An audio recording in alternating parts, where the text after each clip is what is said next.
दोस्तों हिंदी की बिंदी चैनल में आप सभी का स्वागत है। तो दोस्तों आज के वीडियो में आप सभी के लिए यूजीसी नेट 2023 की जो परीक्षा अभी हुई है उसके जो क्वेश्चन पेपर है और आंसर की है उसके हिसाब से मैं आप सभी को शेयर करने वाली हूँ कि क्या क्या प्रश्न पूछे गए थे और किस प्रकार के जो है आंसर्स इसमें सही है। अभी जो यूजीसी नेट की तरफ से हमारे लिए आंसर की जारी की गई है। तो यहाँ पे पहला प्रश्न है, भाषा के रूप में अवधि का प्रयोग किस रचना में मिलता है। तो आप क्वेश्चन भी देख सकते हैं कि किस प्रकार से जो है पूछा गया है, क्या क्या प्रश्न जो है इसमें आए हुए हैं।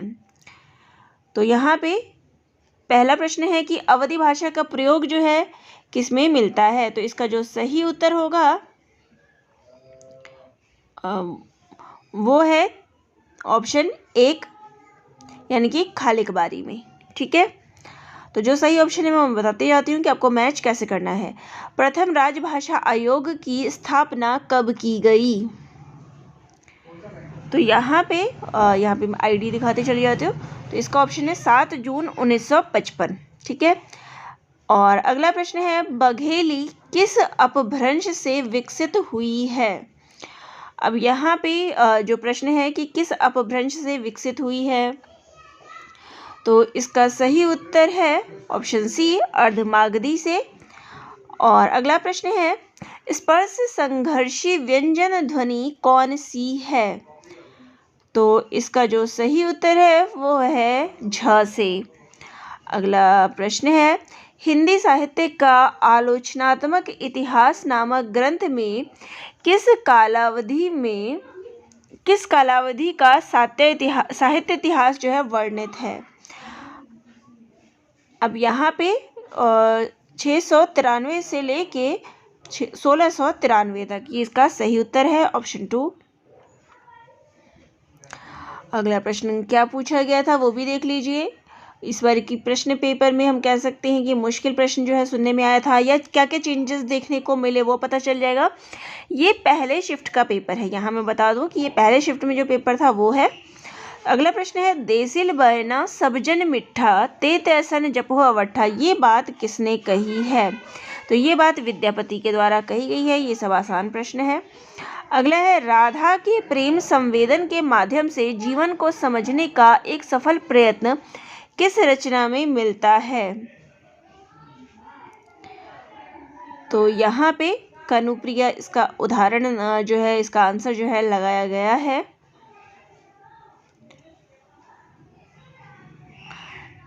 तो अगला प्रश्न देखते हैं, अयोध्या सिंह उपाध्याय हरिओ द्वारा रचित ठेठ हिंदी का ठाठ किस विधा की रचना है।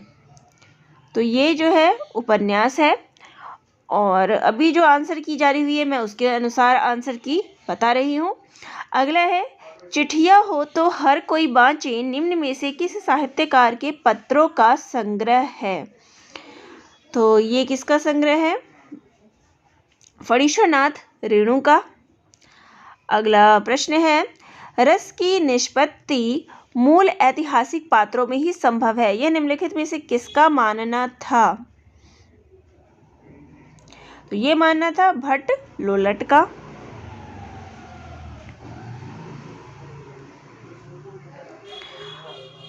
अगला है, आचार्य क्षेमेंद्र ने काव्य के सूक्ष्माति सूक्ष्म अवयव को लेकर उसके विशालतम रूप को ध्यान में रखते हुए औचित्य के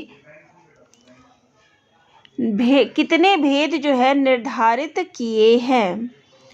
तो यहाँ पे जो भेद निर्धारित किए गए हैं वो है 28। अगला प्रश्न है, मूल धातु से संबंधित वक्रता को कहा जाता है। तो मूल वक्रता को जो है कहा जाता है वो है पद पूर्वार्ध वक्रता।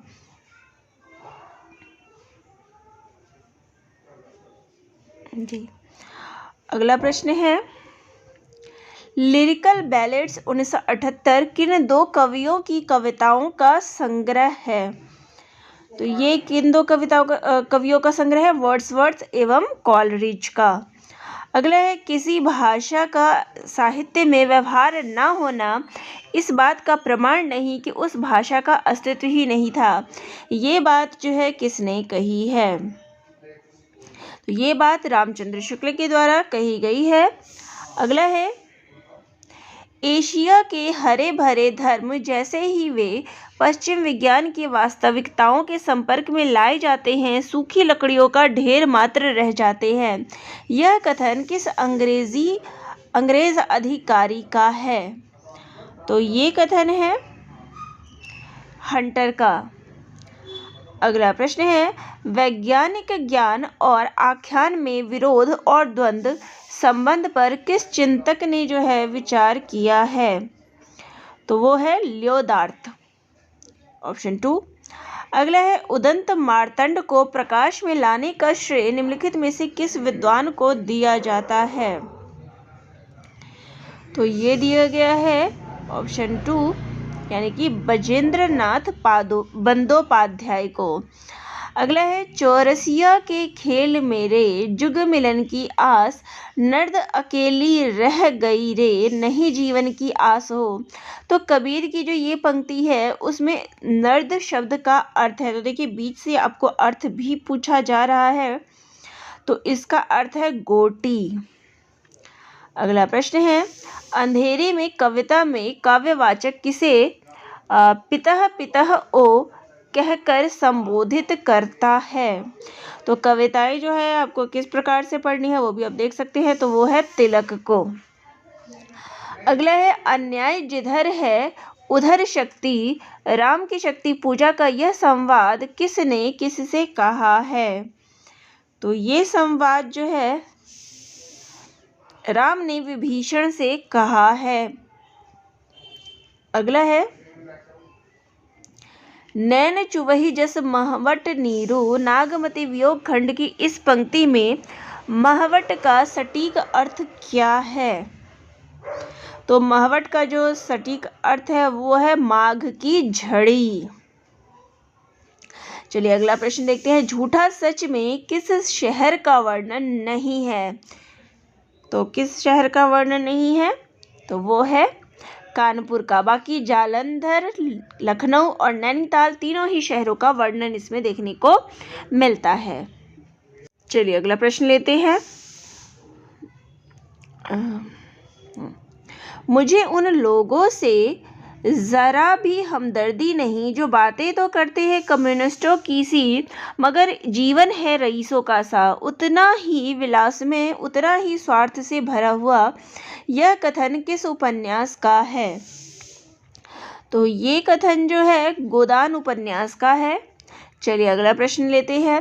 उपन्यास बाणभट्ट की आत्मकथा के कथामुख प्रस्तावना वक्तव्य के अनुसार मिस कैथराइन किस राष्ट्र की निवासी थी? तो यहाँ पे देखिए प्रस्तावना से, यहाँ पे जो बात है वो कैसे पूछी गई कि प्रस्तावना से क्या था, तो इसका जो सही उत्तर है वो है ऑस्ट्रिया से। चलिए अगला प्रश्न लेते हैं। किस उपन्यास में पारंपरिक गीतों के साथ ही बाबा फरीद, शाह लतीफ़ और बुल्ले शाह की कविताओं का बहुतायत जो है प्रयोग देखने को मिलता है?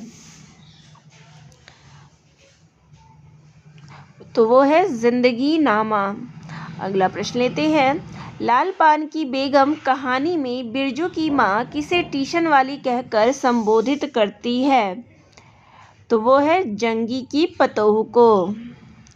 अगला है चंद्रदेव से मेरी बातें शीर्षक कहानी सर्वप्रथम किस वर्ष जो है प्रकाशित हुई? तो ये प्रकाशित हुई थी 1904 में। अगला प्रश्न है। आज तक कभी ऐसा न हुआ न कभी सुना, गजब हो गया अंधेर पड़ गया, तो सिक्का बदल गया कहानी में उपर्युक्त कथन किसने किससे कहा है? तो ये कथन जो है लाह बीबी ने शाहनी से कहा है।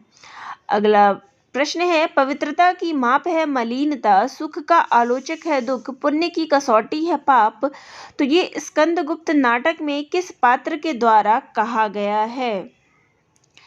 तो ये कहा गया है देवसेना के द्वारा। ये कथन पहले भी आ चुके हैं। अगला प्रश्न है, मानव कब दानव से भी दुर्दंत, पशु से भी बर्बर और पत्थर से भी कठोर, करुणा के लिए निर्वकाश हृदय वाला हो जाएगा? नहीं जाना जा सकता। अतीत सुखों के लिए सोच क्यों, अनागत भविष्य के लिए भय क्यों, और वर्तमान को मैं अपने अनुकूल बना ही लूँगा, फिर चिंता किस बात की? तो ये चंद्रगुप्त नाटक में ये संवाद किसके द्वारा कहा गया है? तो ये सिंहरण के द्वारा कहा गया है। चलिए अगला प्रश्न लेते हैं।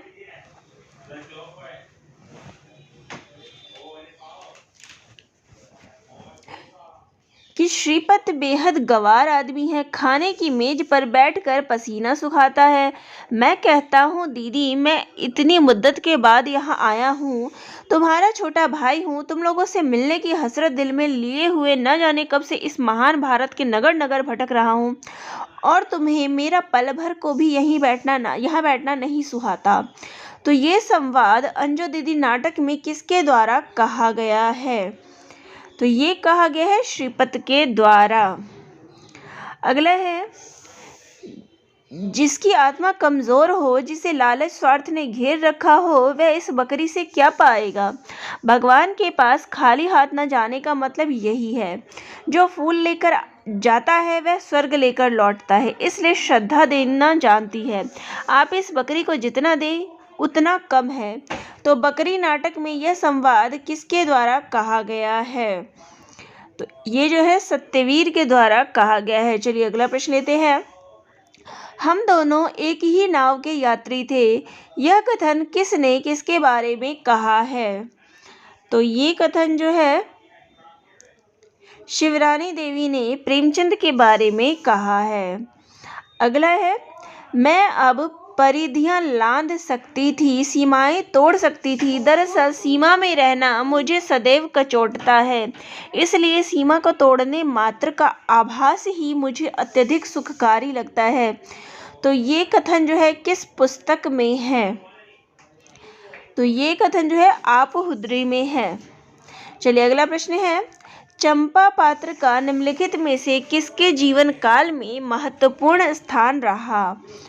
तो ये जो है यहाँ इसका उत्तर जो है हरिवंश राय बच्चन है, जैसे कि आपने देखा था, पहले भी हम इस पे बात कर चुके हैं।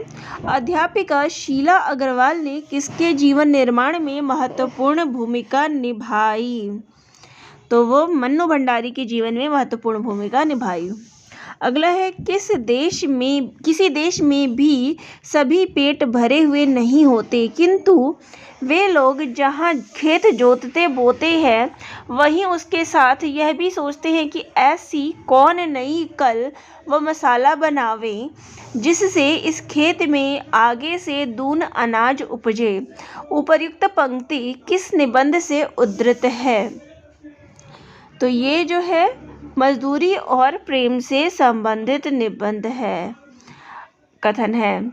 अगला है, रचनाएं स्वयं पाठकों से संवाद कर बहुत कुछ बताएगी और यह भी बताएगी कि लेखक का ध्यान रचनाओं में दो ही बिंदुओं पर रहा है, एक तो विचार चिंतन और दूसरा लालित्य। जो कह सके ललित निबंध ठहरी हुई विधा नहीं है। तो उपर्युक्त कथन किस निबंधकार का है? तो ये निबंध जो है विवेकी राय का है। चलिए अगला प्रश्न लेते हैं। निम्नलिखित में से कौन विद्यानिवास मिश्र कृत निबंध नहीं है? तो इसमें से जो है छोटे छोटे सुख, ये निबंध विद्यानिवास का नहीं है, बाकी तीनों जो निबंध है वो इनका निबंध है, बस ये वाला नहीं है। चलिए अगला प्रश्न लेते हैं। मानव शरीर का अध्ययन करने वाली प्राणी वैज्ञानिकों का निश्चित मत है कि मानव चित्र की भांति मानव शरीर में भी बहुत सी अभ्यासजन्य सहज वृत्तियां रह गई है। उपर्युक्त पंक्तियां निम्न में से किस निबंध से उद्धृत है? तो ये जो है नाखून क्यों बढ़ते हैं से संबंधित है। अगला है, स्वर तंत्र के संबंध में निम्नलिखित तथ्यों पर जो है स्वर ध्वनि के संबंध में निम्नलिखित तथ्यों पर विचार कीजिए। तो इसका जो सही उत्तर है वो है बी सी ई। ये इसका सही उत्तर है, ऑप्शन 2 इसका सही उत्तर होगा। अगला प्रश्न लेते हैं। क्रिया के संबंध में निम्नलिखित में से तथ्य है। तो यहाँ पे क्रिया के संबंध में जो तथ्य पूछा गया है, तो यहाँ पे क्रिया के संबंध में कौन सा तथ्य सही है? तो इसका जो सही उत्तर है वो है ऑप्शन सी, केवल बी सी ई। ये है सही इसका। चलिए अगला प्रश्न लेते हैं। भारतेंदु युगीन कविता के निम्नलिखित कथनों पर विचार कीजिए। तो इसका जो सही ऑप्शन है वो है बी डी ई, ऑप्शन 2। यहाँ मैं सारा नहीं पढ़ रही हूँ, सीधा ऑप्शन से बता देती हूँ आपको। गद्य विधाओं से संबंधित निम्नलिखित कथनों पर विचार कीजिए। तो यहाँ पे इसका जो उत्तर होगा वो होगा ऑप्शन 2, केवल ए, सी और डी। चलिए अगला प्रश्न है। आत्मकथा के संबंध में निम्नलिखित कथनों पर विचार कीजिए। तो यहाँ पे इसका जो ऑप्शन है वो है A B E, A B और ई, ये इसका ऑप्शन है। चलिए अगला प्रश्न लेते हैं। काव्य दोष से संबंधित सही उदाहरण है। तो काव्य दोष से संबंधित जो उदाहरण है वो है ए, सी और ई, ये इसका सही उदाहरण है। चलिए अगला प्रश्न लेते हैं। काव्य रीति के संबंध में सही कथन है। तो सही कथन है ए बी सी, ऑप्शन ए इसका सही कथन है। अगला है कल्पना के संबंध में कॉलरिज के कथनों पर विचार कीजिए। तो यहाँ पे कल्पना के संबंध में कॉलरिज के कथनों पे विचार कीजिए कि कॉलरिज के संबंध में क्या कथन सही है। तो इसमें ए, बी और सी, ये तीनों कथन जो है इसके सही है। तो ऑप्शन बी जो है इसका सही उत्तर हो जाएगा। चलिए अगला प्रश्न देखते हैं। अंग्रेजी शिक्षा के संबंध में उपयुक्त विचार है। तो वो क्या है? ऑप्शन सी जो है ए, सी और ई, ये तीनों सही है। तो ऑप्शन सी जो है सही है। अगला है दलित विमर्श के संबंध में उपयुक्त कथन कौन सा सही है। तो यहाँ पे तो इसका जो सही ऑप्शन है वो है सी, ए, सी और ई, ऑप्शन 3 नंबर जो है इसका सही है। चलिए अगला प्रश्न लेते हैं। सतपुड़ा के जंगल कविता में जंगल के संबंध में कौन से विशेषण प्रयुक्त हुए हैं। तो यहाँ पे बी, डी और ई, ये तीनों सही हैं।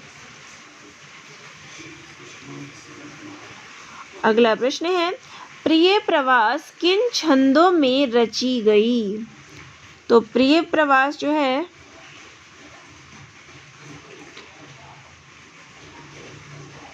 ऑप्शन 2 बी सी ई, बी सी और ई, द्रुत विलंबित, शार्दूल विकृत और मंदाक्रांता, इसमें रची गई। चलिए अगला प्रश्न लेते हैं। भ्रमर गीत पदों में गोपियां उद्धव को इन वचनों से संबोधित करती है। तो इसका ऑप्शन है सी, यानी कि ऑप्शन नंबर 3, ए, सी और डी, ए, सी और डी। अगला प्रश्न है। मैला आंचल में स्त्री पात्र है। तो यहाँ पे मैला आंचल में कौन कौन से स्त्री पात्र है। तो वो है बी, डी और ई, यानी ऑप्शन 2 जो है इसका सही उत्तर है। चलिए अगला प्रश्न लेते हैं। तमस उपन्यास के पात्र हैं। तो इनमें से तमस उपन्यास के पात्र कौन है। तो इसका सही उत्तर है सी, डी और ई, ऑप्शन 3। चलिए अगला प्रश्न है। मानस का हंस उपन्यास की रचना में अमृतलाल नागर ने निम्न पुस्तकों से सहयोग लिया। तो इसका ऑप्शन है 4 ए, डी और ई। चलिए अगला प्रश्न लेते हैं। तीसरी कसम कहानी के पात्र हैं। तो यहाँ पे तीसरी कसम के पात्र जो है पूछे गए हैं, तो वो है ए, बी और डी। अगला प्रश्न है, गैंग्रीन कहानी के संदर्भ में विचार व्यक्त कीजिए। तो यहाँ पे इसका जो सही उत्तर है वो है बी, सी और डी, सॉरी ई। ये तीन जो है इसके सही ऑप्शंस हैं। अगला है, आषाढ़ का एक दिन नाटक में मल्लिका के कथन कौन से हैं। अब यानी कि आपको पात्रों के अनुरूप जो है उनके कथनों को याद करना है, यानी कि जितने मल्लिका के द्वारा कथन कहे गए हैं वो अलग से आप नोट करिए और जितने पात्र हैं उनके अलग से नोट करिए। तो इसका ऑप्शन 2 जो है बी, सी, ई वो सही है। बी, सी और ई, ये ऑप्शन सही है। चलिए अगला लेते हैं। भारत दुर्दशा नाटक के संबंध में निम्नलिखित कथनों पर विचार व्यक्त करिए। तो इसका ऑप्शन 3 जो है वो सही है। चलिए अगला प्रश्न है, अध्यापक पूरन सिंह से संबंधित निम्नलिखित कथनों पर विचार करिए। तो इसका option A, B, C, option 1 जो है वो सही है। अगला प्रश्न है, शिव शंभू के चिट्ठे से संबंधित निम्नलिखित कथनों पर विचार कीजिए। यहाँ पर इसका जो ऑप्शन सही है वो है ऑप्शन 2 ए, सी, ई।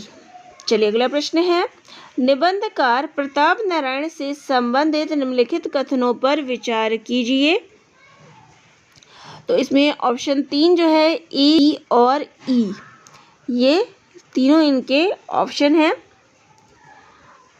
अगला प्रश्न है, आवारा मसीहा के संदर्भ में विचार कीजिए। तो इसका जो सही उत्तर है वो है ऑप्शन 3 बी, सी और डी। चलिए अगला है, मुर्दहिया के संबंध में विचार कीजिए। देखिए ये चीज़ें आपने उस जो भी है आपका वो चीज़ें आपने पढ़ी है तो आप आसानी से इनके उत्तर दे सकते हैं। तो यहाँ पे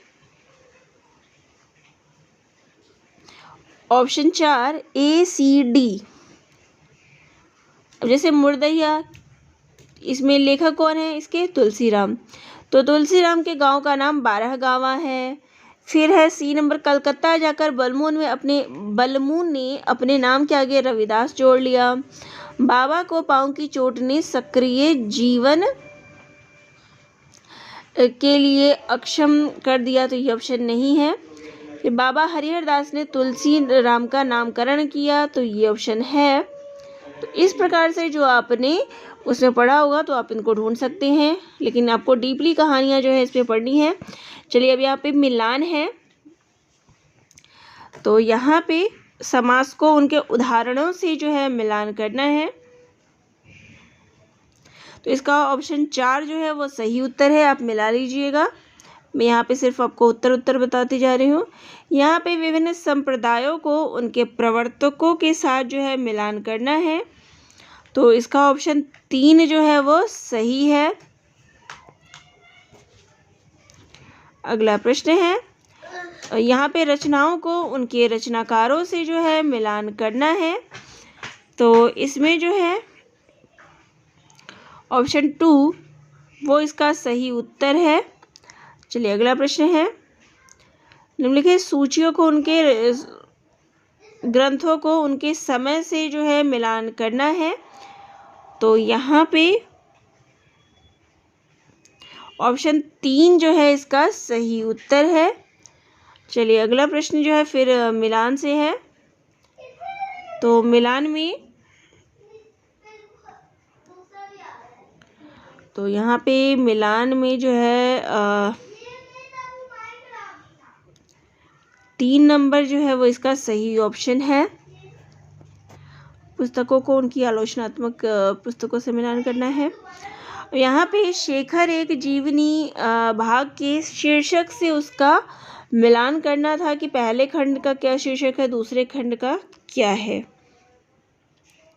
तो इसका ऑप्शन 2 जो है सही उत्तर है। चलिए अगला है, यहाँ पे पात्रों को उनके कहानियों से जो है मिलान करना है। तो यहाँ पे ऑप्शन 2 जो है इसका सही उत्तर है।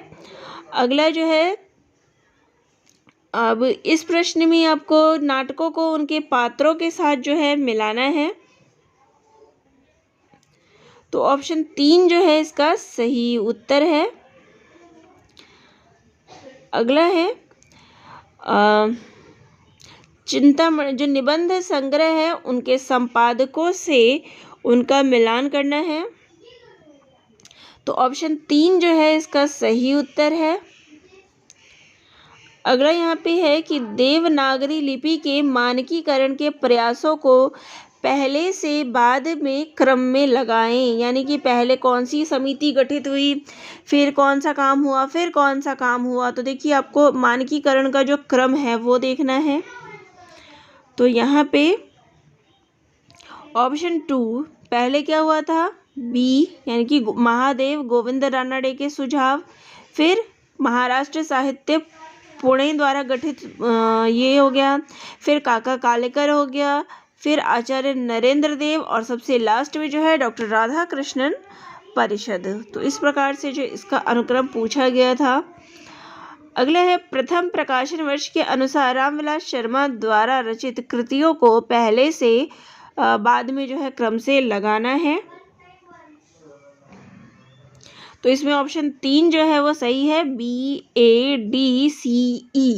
ये इसका सही ऑप्शन है। चलिए अगला जो है वो है, स्थापना वर्ष के आधार पर निम्नलिखित संस्थाओं को पहले से बाद में क्रम में। तो यहाँ पे स्थापना वर्ष आपको पता होगा तभी आप इसको लगा सकते हैं। तो यहाँ पे ऑप्शन 2 जो है वो इसका सही है, D यानी कि ब्रह्म समाज, फिर प्रार्थना समाज, फिर आर्य समाज, और फिर रामकृष्ण मिशन, फिर उसके बाद जो है थियोसॉफिकल सोसाइटी, और सबसे लास्ट में रामकृष्ण मिशन का नाम आता है। यहाँ पे फिर उसके बाद कामायनी के सर्गों को क्रम से लगाना है। तो यहाँ पे ऑप्शन डी जो है वो सही उत्तर हो जाएगा, ऑप्शन 4। अगला जो है वो प्रश्न है, निम्नलिखित उपन्यासों को उनके प्रथम प्रकाशन वर्ष के अनुसार पहले से बाद क्रम में लगाना है। तो प्रकाशन वर्ष के अनुसार इनको क्रम से लगाना है। तो इसका ऑप्शन 3 जो है वो सही है। सबसे पहले इसमें मैला आंचल, फिर झूठा सच, फिर राग दरबारी, और फिर मानस का हंस, और सबसे लास्ट में आपका बंटी आएगा। चलिए अगला प्रश्न लेते हैं, निम्नलिखित कहानियों को उनके प्रकाशन वर्ष के अनुसार जो है क्रम से लगाना है। तो ये सारी कहानियां आपके सिलेबस में दी गई है, इनके प्रकाशन वर्ष के अनुसार लगाना है। तो ऑप्शन बी जो है, CBADE, पहले आएगा सबसे पहले कानों में कंगना, फिर आएगा आकाशदीप, फिर आएगा ईदगाह, फिर आएगा परिंदे, और सबसे लास्ट में राजा निर्बंसिया। चलिए अगला है, अंधेर नगरी नाटकों में पहले से बाद में आए संवादों का क्रम जो है आपको लगाना है। अब यानी कि इसमें आपने जो ये गाना या फिर वो चीज़ें जो पढ़ी है उनको क्रम से लगाना है। तो इसका ऑप्शन 4 जो है, BAECD, सबसे पहले लोभ पाप को मूल है, ये है। फिर है चना चुरमुर चुरमुर बोले, ये हो गया। फिर है चना खाते मियाँ जुला है, ये हो गया। फिर है चूरन जब से हिंद में आया, और सबसे लास्ट में जो है चूरन साहिब लोग जो खाता। तो इस प्रकार से इसका क्रम जो है लगाना है, यानी कि गीत जो है उनके क्रमों को भी आपको अब देखना पड़ेगा कि कौन से क्रम में आ रहे हैं। फिर यहाँ पे कथन को और कारण जो है वो दिया गया है। इसमें जो है ऑप्शन ए यानी कि ए और आर दोनों सही हैं और आर जो है ए की सही व्याख्या करता है। फिर यहाँ पे फिर से कथन और कारण जो है दिया गया है। इसमें ऑप्शन 4 जो है यानी कि पहला कथन असत्य है और दूसरा कथन सत्य है, ये सही है। चलिए अगला प्रश्न भी कथन और कारण से है। इसमें जो है आपका जो गांधीवादी विचारधारा आप पढ़ेंगे तो उसके अनुसार ये कथन और कारण हो जाएगा। इसका ऑप्शन ए दोनों सत्य है और आर ए की सही व्याख्या करता है। फिर अगला जो है यहाँ पे ए और आर दोनों सत्य हैं और आर ए की सही व्याख्या करता है, ये हो गया। फिर 86 जो है प्रश्न, इसमें भी कथन और कारण दोनों ही सिंदूर की होली नाटक से पूछा गया है। तो कोई भी शब्द आपको कहीं से भी उठा के दे सकते हैं, ये देख लीजिए। तो इसमें कथन पहला जो है वो असत्य है लेकिन कथन 2 जो है वो सत्य है। फिर अगला प्रश्न जो है आपका फिर कथन से है, जो एक और द्रोणाचार्य नाटक से संबंधित है। तो इसमें जो है ऑप्शन ए दोनों सत्य हैं और आर ए की सही व्याख्या करता है। फिर यहाँ पे शिव शंभू के चिट्ठे से या फिर कहीं निबंध से जो है 2 कथन पूछे गए हैं। तो इसमें ऑप्शन 2 ए और आर दोनों सही है लेकिन आर जो है वो ए की व्याख्या नहीं करता क्योंकि वो शिव शंभू के चिट्ठे और उससे प्रश्न है। यहाँ पे निबंध की विद्यानिवास मिश्र के संबंध में दूसरा कथन मैच नहीं करता। चलिए अगला जो है फिर कथन और कारण है। इसमें ऑप्शन ए जो है वो सही है कि ए और आर दोनों सही है लेकिन आर जो है ए की सही व्याख्या आर ए की सही व्याख्या है। फिर अगला जो है निबंधों को उनके कालक्रम अनुसार जो है लगाना है। तो ऑप्शन सी जो है B C E A D ये सही है। चलिए अगला जो है यहाँ पे आपका आ जाता है गद्यांश को पढ़ के उनके उत्तर देने हैं। तो चलिए मैं उत्तरों पे ही आती हूँ। तो यहाँ पे पहला जो है तो ऑप्शन 2 जो है इसका सही है, यहाँ पे है। और दूसरा जो है सूफी मत के अनुसार मानव जीवन को किसका आवरण माना गया है। तो इसमें जो है ऑप्शन 3 जो है आत्मा वो सही है। अगला जो है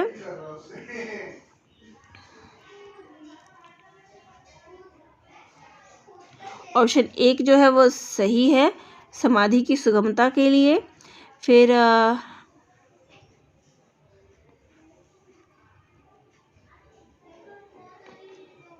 ऑप्शन 4 जो है वो सही है। फिर अगला जो है वो उसमें 95 प्रश्न जो है उसमें ब्रह्म मिलन या मोक्ष की प्राप्ति की दशा सूफियों में क्या कहलाती है। तो इसका जो सही उत्तर है वो है फना।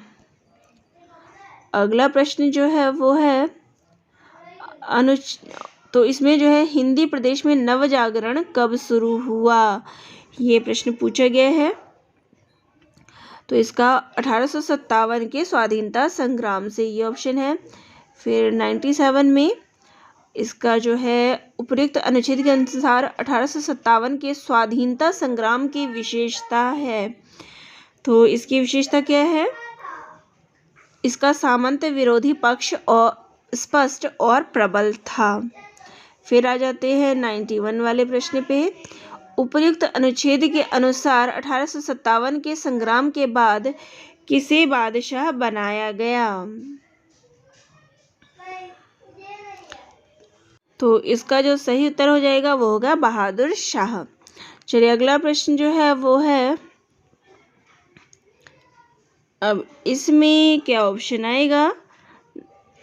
तो इसका जो ऑप्शन है वो है ऑप्शन 1 1857 के स्वाधीनता संग्राम के बारे में कौन सा कथन सत्य है। तो इसका नेतृत्व किसानों ने किया, ये ऑप्शन सही है। फिर अगला जो है 1857 के स्वाधीनता संग्राम में सामंतों की क्या भूमिका थी। तो इसका जो सही ऑप्शन हो जाएगा वो होगा ऑप्शन 4, सामंत विद्रोह में नेतृत्व किसानों के सहायक थे। तो ये आपका यहाँ पे हिंदी का सारा प्रश्न जो है ख़त्म हो जाता है और यहाँ से पेपर 1 जो है वो आपका शुरू हो जाता है। तो चलिए इसके प्रश्नों को भी मैं बता ही देती हूँ और इसमें आपको आंसर मैं बता देती हूँ कि क्या क्या ऑप्शन जो है आपके आ रहे हैं। तो चलिए यहाँ मैं हिंदी के प्रश्नों को विराम देती हूँ और अपने अगले वीडियो में अगर आप बोलते हैं तो मैं जीके की जो हमारा पेपर 1 है उसके भी प्रश्नों को सॉल्व करवा दूंगी। अगर आपके कमेंट आते हैं कि पेपर 1 भी सॉल्व करवाया जाए, उसके भी प्रश्नों को दिखाया जाए, तो मैं अपने वीडियो में दिखाऊंगी। तो चलिए आज का वीडियो हम यही ख़त्म करते हैं और वीडियो अगर अच्छी लगी हो तो चैनल को लाइक शेयर और सब्सक्राइब ज़रूर करिएगा। धन्यवाद।